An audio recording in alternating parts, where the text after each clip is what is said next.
Hello, everybody. Welcome back to Starcastic Remarks alongside Chris to my right. My name is Ryan Chambers. Thank you for joining us here this evening as the Dallas Stars do get the shutout victory win. Thank you to Casey DeSmith. Thanks to Casey DeSmith. Man, I There don't you go. words are hard, man. Anyways, they get the win tonight. Second night of a back-to-back, Chris. I am still in shock on this game and how the St. Louis Blues didn't even score a goal. But you know what? I like Ardell's comment. They didn't beat themselves. Yeah, and a lot of credit to Casey DeSmith, especially after his last start. It was probably his worst one of the season, giving up 6 goals against Colorado. Didn't really give his team a chance to win. Goodness, I'm doing it too. But he was really good tonight. A little bit lucky with all those post hits for sure, but he made some absolutely crazy stops too. I was about to say, how many games have we had this year where we felt like we were the way better team, but we got goalied? It hasn't been as much recently, but there were definitely games, end of November, beginning of December, where I was like, man, how did we not win that game? And I mean, tonight is another demonstration of why hockey is such a great sport. It's completely unpredictable, and no one ever knows what's going to happen. Chris, there's not a whole lot to talk about with this game here tonight, but what's your initial thoughts from this game tonight? Yeah, DeSmith was good. The Stars played the first period really well, and that's super important, especially to do on the road, is to get the opposing team out of the game and to step on the gas early while you have energy still. So that was really good. You'd like to see an extra goal go in that first period based off how well they were playing, but 2 was all they needed because of some stellar goaltending and some solid defending. That was the other thing. DeSmith was very good. He does what a lot of backup goaltenders do, though, and gave up a decent number of rebounds.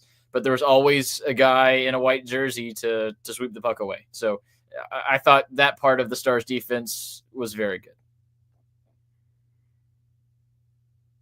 Sorry, I was not surprised with the way that they went about their business tonight. I thought what was going to happen was exactly what happened. Was they would get some goals in the first period if they were going to win, and then they were going to try and just let the win carry them to the victory as time would expire. And that's basically quite literally what they did here tonight.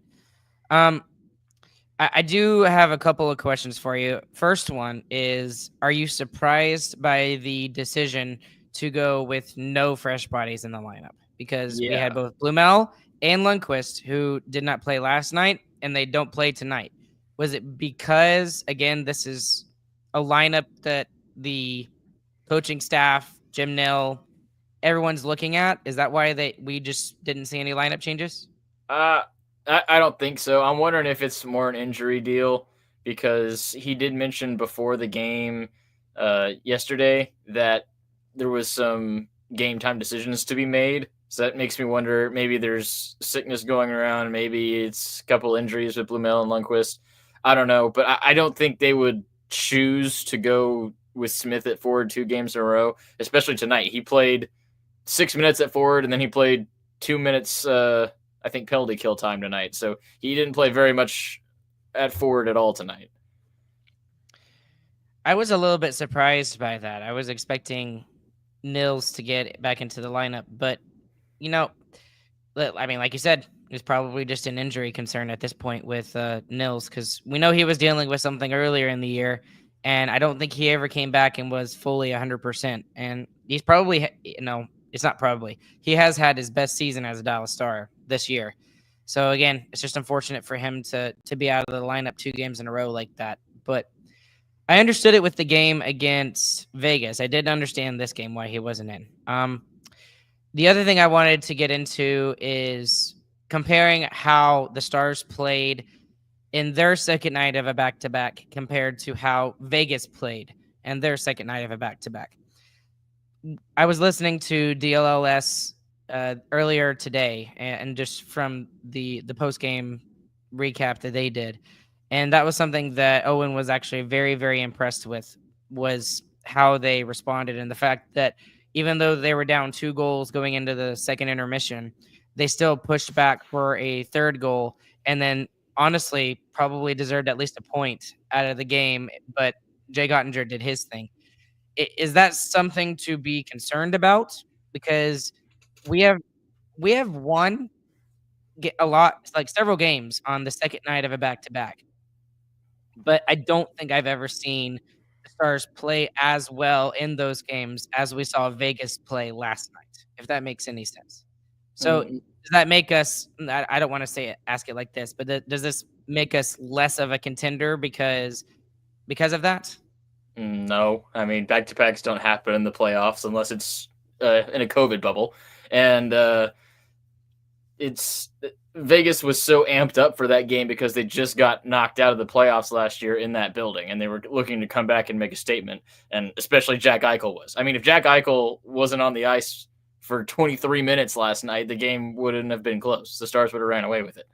So I don't think that's any kind of concern at all. I think that's credit to Vegas, credit to them knowing the situation and wanting to live up to the stage they were on. But I don't think there's any concern there. And like you said, Dallas has won second nights of back to back multiple times. I think this is a really good example of doing so after a really gutsy emotional win last night, and to be able to refocus and not downplay to your opponent and get on them early and get that early lead, like you're saying, and so important in the second night of back to back. I think that shows plenty of talent and plenty of understanding the situation by Dallas. Are you surprised that St. Louis? I don't want to say they're bad because they're not bad. They're not like in the. They're not one of the worst teams in it. They're not Chicago. They're not San Jose. But are you surprised they're as low as they are? Because I mean, they still have a lot of pretty good players over there. No, I'm not surprised. I mean, if you see the way they tried to win this game, they tried to just do what the Wild did in that last playoff series they played against Dallas. It was trying to bully us out of the game, and it didn't really work. The Stars stayed on it and got the goals that they needed and defended all the rest of them. So I thought the Stars did a good job with that, and they did a good job keeping them to the outside. St. Louis did get 33 shots. If you go look at a shot chart, it's a lot of them are from above the faceoff circles. So the Stars were very good defensively tonight. Just keeping it to the perimeter mostly is what you're saying. Yep. Yeah. Okay.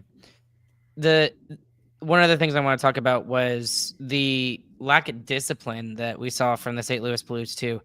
There were a lot of penalties that probably should have been called that Dallas was not gifted with in the first period. Now, I'm not saying that because I thought that the Stars deserved all of these power plays or anything, because for a majority of the game they didn't. But in the first period, when they were the better team, they just, there were numerous missed calls with high sticks. There were some plays that I thought probably could have been called in the Stars' favor, and we kind of saw it a little bit later in the game in Dallas's favor, but I was just really surprised by the officiating in the first period.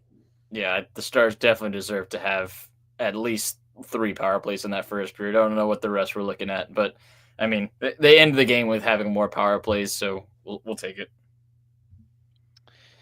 And I don't know what it was about this game either, but the Stars' blood and staying on the ice at St. Louis, I guess, is a thing because it was Bork, Duchesne. There was one more. Who else was it? I don't remember who the other one was. I think there was one more, but again, I was just like, geez, can we please keep our players healthy? Because this is one of the few years as of late that we've really had to deal with a lot of injuries. Yeah. And it looked like everyone came back fine, so it was all just cosmetic damage. But yeah, it's really concerning at the end of that first period. We had so many people go down, and including Bischel going into the sideboards awkwardly after a cross check. So it was a little concerning there for a second, for sure. Now, the other thing I needed to discuss was I didn't even realize this. I probably should have realized this. When the Stars went on the power play, on their second power play, they showed up the graphic of all of the NHL teams' power play percentage in January. And the Stars are top 5 right now. And I'm like, okay, well, they're definitely not doing that at home. They're mostly doing that on the road. And once again, they're able to take care of business a little bit and take care of their opportunities when they had it. They do get the first goal of the game. It's on the power play. Yeah, it's weird though because Esa Lindell scores it. By the way, he's the first defenseman in the Stars to get a power play goal. We are over halfway through the season, and the first defenseman to score on the power play is Esa Lindell, which is insanity. But it just shows even more like how weird the power play has been better this month. Like it's not like the system's working. It's just we're not really following the system. And Esa Lindell's going out on the ice with still 25 seconds left on the power play, and he's getting the goal even. So I am still not buying the system. I think the Stars power play personnel is playing better. So like Rope's doing better offensively, Robo's doing better offensively, and I think that's been the key to this power play getting fixed. I'm still not impressed with the system and how they've decided to run it. Speaking of systems, we have been calling for it as have other Stars podcasts and the Stars fan base in general. We're finally starting to see Thomas Harley get a little bit more regular minutes on the power play, and we saw it here again tonight. We saw it last night. Could that be added to the reason why the Stars power play has turned around a little bit? Maybe. I don't know. I don't think he has very many power play points, to be honest.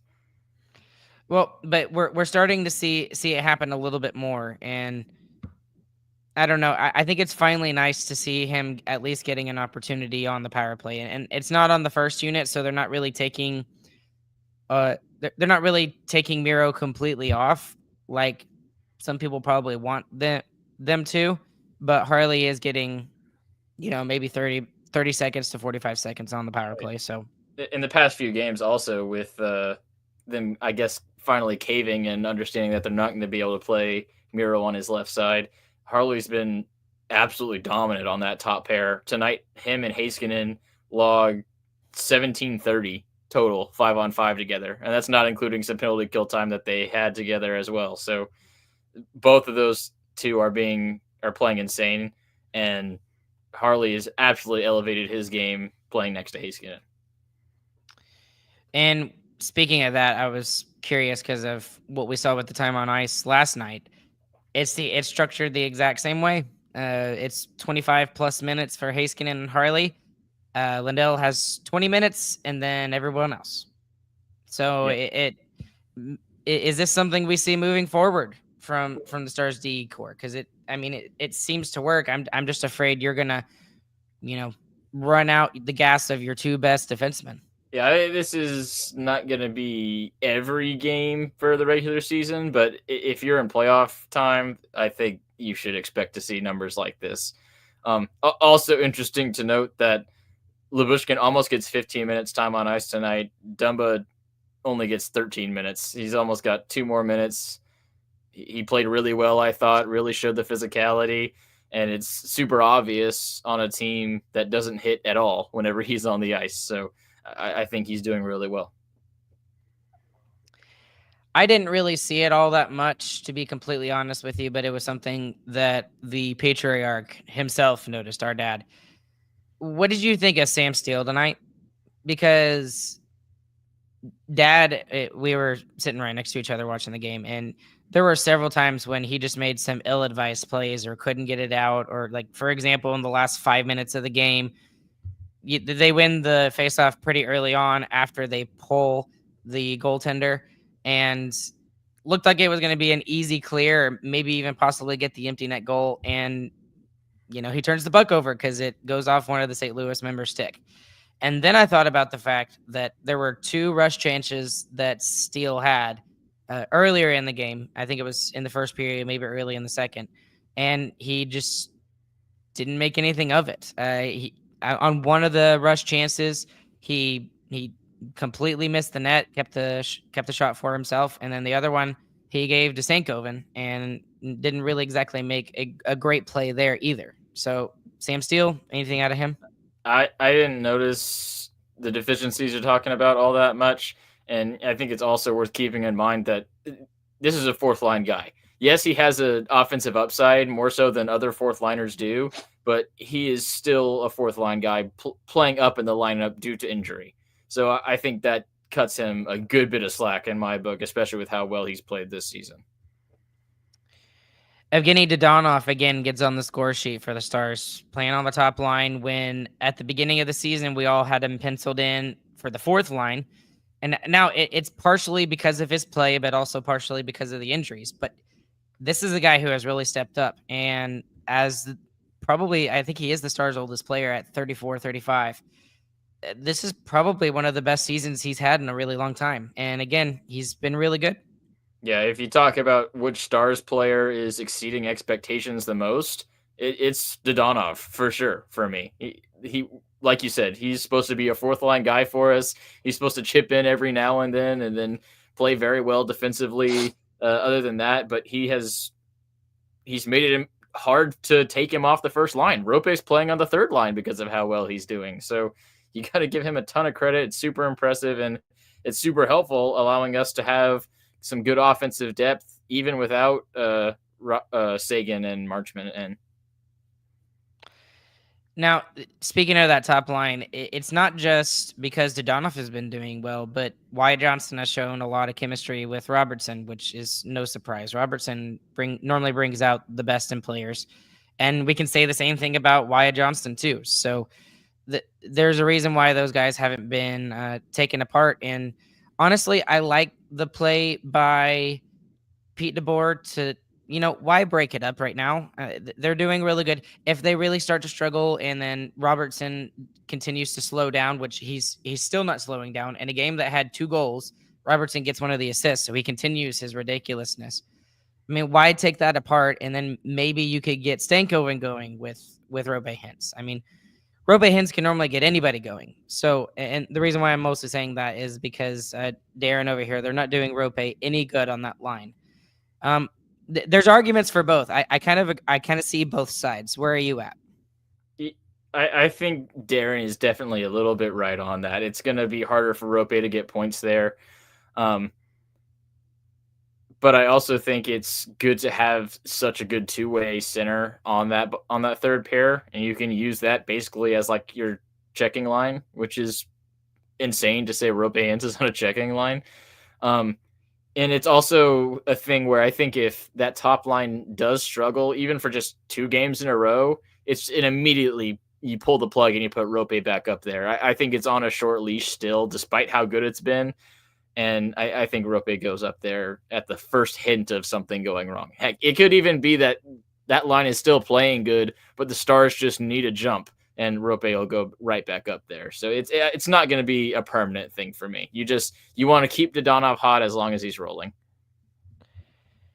What did you think about the decision by Jim Montgomery to take the timeout when he did? I thought that was very interesting. You never see that, especially from Pete DeBoer. It was interesting, and it failed because they did not play any better after the timeout. So he must have saw something he didn't really like. I mean, they played pretty bad in that first period, so I don't super blame him, but I guess he needs to find a new strategy in what to say whenever he calls those timeouts. Maybe he was a little bit too nice. Well, and one could argue that whatever he said kind of put Jake Neighbors over the top. Jake Neighbors takes the penalty, a really stupid penalty, and then the Stars get the power play goal there. So yeah, if anything, the timeout was bad because he told him to get it going, and Neighbors was like, "All right, I'll get the guys going." He tries to pester Bischel. Bischel makes the great play of not taking the bait, and Stars get the power play. I mean, yeah, if anything, it was bad. Speaking of the power play, real quick, I understand that we got a power play goal in the game tonight. I was really, really disappointed in the power play in the third period. Like, you just get off you're taking a 2-0 lead into the second intermission, and you want to build yourself a little bit more of a cushion so that you can make mistakes. And they didn't do anything with it. If anything, they spent 0 time on the power play. And the thing that I hate the most about it is something I've been talking about all season. The momentum was not built by the Stars at all. Like, at the very least, you have to build momentum on a power play, and they didn't even do that. They gave up momentum and allowed St. Louis to get momentum, and that kind of started throughout the whole third period where St. Louis just kind of dominated Dallas. Yeah, I agree. They could really put the game away with either one of those other power plays going in. I give him a good bit of slack, though. I mean, after that game against Vegas and then 2 full periods against St. Louis, I'm going to cut him a bit of slack because, man, that's a lot of hockey and a lot of some physical hockey. I mean, especially you played Vegas, then you came into the Blues, and their whole game plan was to bully you around. They got punished these past 2 games and got 2 wins out of it. Yeah, Ardell over in the chat saying the Blues game plan was to injure the Stars. There was a bit of that tonight, and thankfully nothing happened there. Let's see what else. I guess we should really kind of start wrapping it up a little Hammer bit, at talking home to about. finish it out. Yeah. Yes, we need to homer it out. Casey DeSmith has been ridiculous for the Dallas Stars whenever he's come in. And one of the reasons why they've been so good on second nights of back-to-back is because he's been the freshest guy, or even if he starts the first game, and he's put up very quality starts for the Dallas Stars. He's been much, much better since that 6-4 loss to Chicago, which feels like eons ago. Right. I think he's been absolutely fantastic. Wedgwood was good in a different way. Wedgwood wouldn't really steal you a game like this, but he would keep you in every single game. So that's what was great about Wedgwood. Obviously, we've seen a couple of stinker games from Casey where it's next to impossible to try and pull points out. But then you see these fantastic games like you did tonight, like you did his first 2 starts of the season. I mean, this is a guy that really can do it if he's hot, and he showed that in Vancouver to finish out their season. He was rolling, and then all of a sudden he stopped like a brick wall, and couldn't save anything. So he's a very solid backup goalie. You just have to remember he's a backup. When your backup goes in, you're just going to lose sometimes. So as long as you accept that and you take a couple of fantastic starts that he has too, I mean, you're going to be happy. And his stats are absolutely insane this year. And probably what's even more important than the fact that the Stars do get the win tonight is the fact that Jake Oettinger is getting some rest. I mean, I think that's more important than anything when it comes to the playoffs. I know it seems silly. Oh, well, he's just getting a one day extra of rest before he takes on the Vegas Golden Knights again on Tuesday. Well, yeah, but it's also for the playoffs going in. And the Stars are only going to go as far as Jake Oettinger can take them. That's my personal belief. And cause I was actually talking about Dad with this is like, who was like the most marketable player? Because I forgot, I think it was Casey complaining about how much they were talking about Jack Eichel last night, ESPN. And I was thinking, well, the Stars don't really have somebody like that a whole lot. And I was like, well, who's the most marketable player? And at first I was like, oh, Jason Robertson probably. And then I was just like, no, not really. Who have we seen in most of the NHL commercials and stuff like that? It's Jake Oettinger. He's been the one that's been I most love visible. that tipping commercial. That is hilarious. I love it too. Yes. That's a 10 out of 10. Okay, let's wrap it up. Biggest winner, biggest loser. Who you got? The biggest winner is Casey DeSmith because he's fantastic. He's beautiful, and I love him. I mean, is there really any other correct answer other than him? No, there is not. The posts. You could say the posts are the biggest winner. I guess you could say that. You know what? I'll give it to Dadonov because he gets a goal and an assist tonight. The only guy who gets a multi-point night. And he continues to roll along. I mean, this guy's going to easily eclipse his total from last year. I forgot how many goals he had, but it's going to be way more than that this year. So, and it's a guy that we weren't exactly penciling in for 20 goals this season, and yet he is. So that's going to be huge. Biggest loser. The biggest loser is the Dallas Stars power play system because it did score tonight, but it scored with someone who shouldn't have been on the ice. With 3 seconds remaining in said power play. Yes.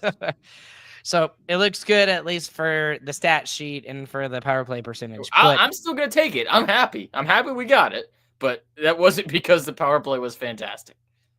Correct. Absolutely correct. And for me, I guess the biggest loser tonight, I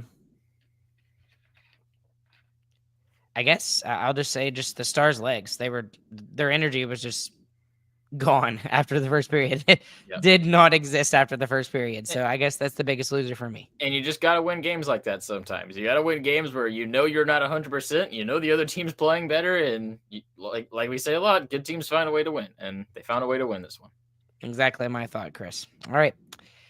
And James is just letting us know because he is very curious about that. Biggest loser is Natchez, played 25 minutes with a -3 in the Avs game. What would you expect? He has no idea what the system is.